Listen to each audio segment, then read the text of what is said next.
Alright, now this news popped literally just a few hours ago. Maybe 12 or so. But I was laying in bed. He has depression. He's a faggot. Let's see, AMD's Ryzen CPUs, which are all the rage of the internet right now. Everything is Ryzen clickbait. I've been accused of it. I just report to you people, for God's sakes. Anyway, Ryzen's 1800X is going to cost less than $500. Surprise, motherfucker. This is kind of crazy. It really is, for the simple fact that before they were saying it'd be around $750. And I thought to myself, that's a fair price, I guess, considering it's competing with the Intel chips that are $1,000 and the $1,200 variant. Was it 900 and this i7 6900K and 6900K 50 or some shit like that? Anyway, it appears the official information was already given to distributors. As a result, retailers who are directly connected to distributors' database started listing those products on their pages. So far, there are 3 CPUs that Ryzen 7800X series listed with 95 watt TDP, Ryzen 1700X 95 watt TDP, and the Ryzen 1700 TDP at 65 watts. The lack of Ryzen 5 and Ryzen 3 is not surprising, as it was earlier suggested that the 8-core 16-thread Ryzen CPUs will get the priority. There's still a lot of time till February 28th, so we'll probably start seeing the 6-core and 4-core Ryzen CPUs soon as well. The Ryzen 7 1800X is currently listed at $490 USD and 480 GBP, while the Ryzen 7 1700X will cost, oh wow, $382 or 375 GBP. The cheapest 8-core 16-thread will be listed at $317. Now let's see, the listing also reveals that the Ryzen 1700 non-X comes with a Wraith cooler. That's cool. Let's see, there's also an update. Check for prices listing below. It appears the 1700X is currently listed at 365 GBP without VTA. Now, from what I understand, the Ryzen line is going to compete directly with Skylake and not Kaby Lake. But then again, Skylake and Kaby Lake are too far off from one another, so I guess that's a moot point at best. The prices are really right. Like, wow. Really, wow. I'm considering possibly moving like a 1700X or something like that. Like for the price of $380 or so, whatever, for an 8-core 16-thread, it could make a great CPU for rendering and such, since I do a lot of video editing. I'm quite interested to see how these honestly perform, like for real. I really want to know. I'm hoping they're seriously good and the hype train is not another Fury sort of thing. You know what I'm saying? You're sitting there like, oh man, Fury's gonna stick it to NVIDIA, take that 980 Ti, and the Fury comes out and you're like, oh man, this is underwhelming. So I figured that is good news for the people who are sitting there saying it was gonna be cheap. I guess they're right, I'm surprised. This is really going to undercut the sales of Intel huge.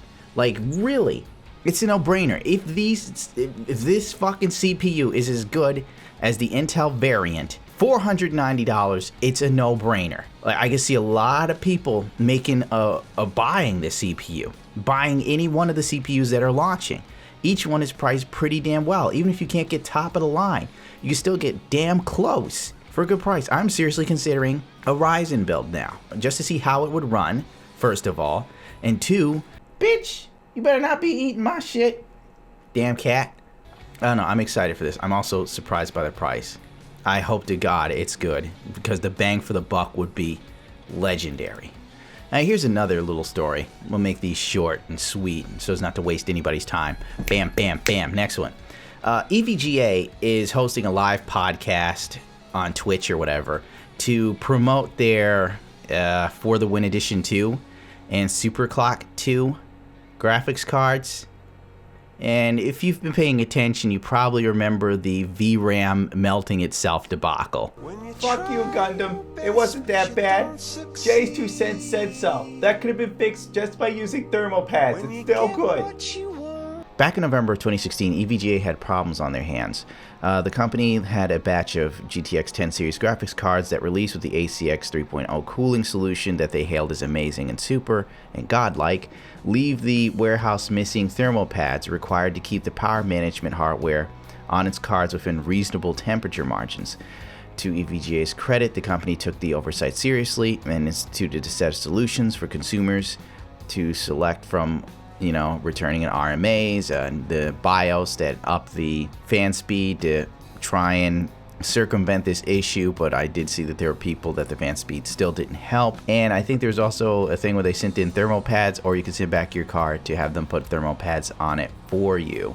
Internally, the drive to correct the lapse was strong. From the very top of the food chain down, it was hammered home that something like this simply could not occur again. And even more so, EVGA was to develop and showcase a new feature set to product line, demonstrating the ability to innovate. Thus was born the accelerated EVGA iCX technology infrastructure. While this was something in the pipeline for some time already, it was moved up to counter any negative bias that might have formed for EVGA's graphics cards over the last several months.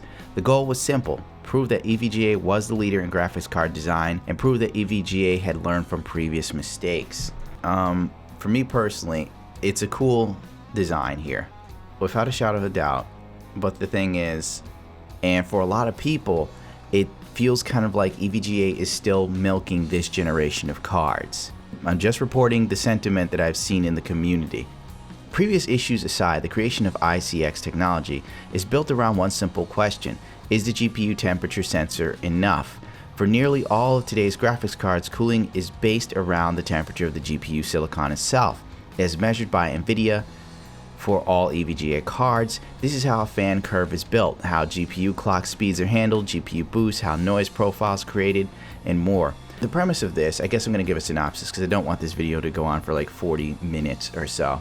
For a long time, with overclocking, as you all know, as I know, everything was built around the GPU. Now, there are many times where PC enthusiasts wanted the VRAM to be monitored. This is something that I honestly feel should have happened years ago, and it's now finally coming into implementation. Better late than never, I say, and it is a cool move on EVGA's part. This in turn will now give you the ability to check the temperatures of your GPU, the memory, and power temp. This is great. It's a long time coming. It's something that was desperately needed. This will now give far more information needed for overclocking, because for so long you were overclocking without any clue as to what the fuck your memory was at, and I always felt that that was kind of shitty. Yes, there were ways to monitor the heat of your memory on your GPU, but that was for high enthusiast grade guys who are smarter than me, without a shadow of a doubt. Now it's easily accessible to the average PC gamer and user, and that is fantastic. Along with this technology, for the simple fact of if you add a water cooler to your GPU, whether it's a all-in-one solution from EVGA or any other third party, or if it's the whole sort of EK blocks that you see, the big guys running around with. I would love to do it, but I know I'd make a mistake somewhere and have a leak. That's neither here nor there. This will be still there, and it'll give you even more control over your overclocking, more idea of what's going on, how far you can actually push things. This will be great for enthusiasts, so much so. I'm glad EVGA is doing it. The only thing that bothers me slightly is the fact that this is a move to sort of make people go, hey, let's forget about all the other stuff. The split backplate definitely has some effect on keeping the heat zones on the card from spreading with the iCX design. So honestly, I would say EVGA has gone out of their way to make a great card here. This is definitely interesting to me. I'm still wary of EVGA, but this is a step in the right direction. I would like to see people who are burned by the 10 series issues get a free version of this, traded in. Like, that would really make me think, wow, this is actually a move of solidarity. No, I don't have a card, so that should say something to you on a personal level. Like, here's a guy who doesn't fucking own the card and thinks, hey, the people who were fucked by this or had to deal with this inconvenience should be one of the first ones to get one for free. EVGA expects the iCX technology and the upgraded cooler to add $30 premium to the current GTX 10 series lineup when compared to the ACX 3.0 offerings, which will continue to coexist. For current EVGA customers that have the 10 series card with the ACX 3.0 cooler, they will be offered a one-time upgrade to the new iCX iteration for $99. Considering the cost difference that EVGA will have to sell the old cards as refurbished, that seems like a reasonable asking price. The new EVGA iCX technology is impressive and will likely serve as a roadmap for future GPU development Well, honestly, this is an interesting piece of news, and it is a good move on EVGA's part.